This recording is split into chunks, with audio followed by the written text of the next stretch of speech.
بسم اللہ الرحمن الرحیم۔ مختصر تذکرہ اولیاء موسیٰ زئی شریف۔ حضرت دوست محمد قنداری رحمۃ اللہ علیہ۔ حضرت دوست محمد قنداری کی ولادت 1216 ہجری میں قندار کے قریب ایک گاؤں میں ہوئی۔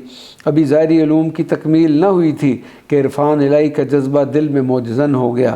اس کی تکمیل کے لیے حضرت شاہ احمد سعید مجددی دہلوی کی خدمت میں حاضر ہوئے اور شرف بیعت اور خلافت سے سرفراز ہوئے۔ اس سعادت کے حصول کے بعد دہلی سے قندار روانہ ہوئے تو خلق خدا آپ کے فیض سے سیراب ہونے لگی۔ پھر دامان کے علاقہ میں اپنے مرشد کے حکم پر ایک خانقاہ کی بنیاد رکھی اور حضرت مجدد الفسانی کے افکار و نظریات کو پوری دنیا میں خوب ترویج دی اور ایک جہان کو علم و معرفت سے سیراب فرمایا۔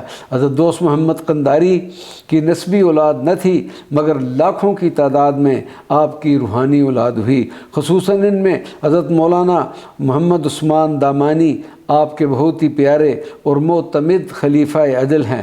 اس قرب و پیار کی بدولت آپ نے انہیں ہی اپنا سجادہ نشین مقرر فرمایا۔ آپ کا وصال بمقام موسیٰ زئی شریف 1284 ہجری میں ہوا۔ آپ کا مزار مبارک معروف اور لائق زیارت ہے۔ حضرت خواجہ محمد عثمان دامانی رحمۃ اللہ علیہ۔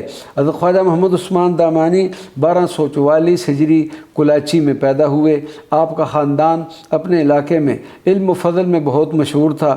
جب آپ بیعت کے لیے حضرت دوست محمد قنداری کی خدمت میں حاضر ہوئے تو انہوں نے فرمایا، فقیری اختیار کرنا بہت مشکل ہے۔ جس پر حضرت خواجہ محمد عثمان دامانی نے عرض کی کہ میں صرف اسی کام کے لیے تیار ہو کر آیا ہوں اور ہر شے سے میں نے قطع تعلق کر لیا ہے۔ یہ سننے کے بعد حضرت قبلہ دوست محمد قنداری نے آپ کو شرف بیعت سے نوازا اور جب آپ کا آخری وقت آن پہنچا تو حضرت دوست محمد قنداری نے حضرت خواجہ محمد عثمان دامانی کو اپنا خلیفہ اور نائب مقرر فرما دیا۔ حضرت خواجہ محمد عثمان دامانی کی عمر بھر یہ کوشش رہی کہ سرکار دو عالم صلی اللہ علیہ وسلم کی سنت مبارکہ پر کسی طریقہ سے بھی کوئی کمی نہ رہے۔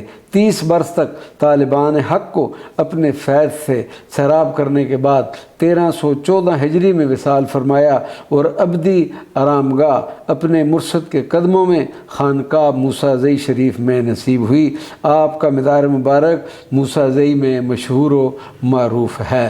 وما علینا الا البلاغ المبین۔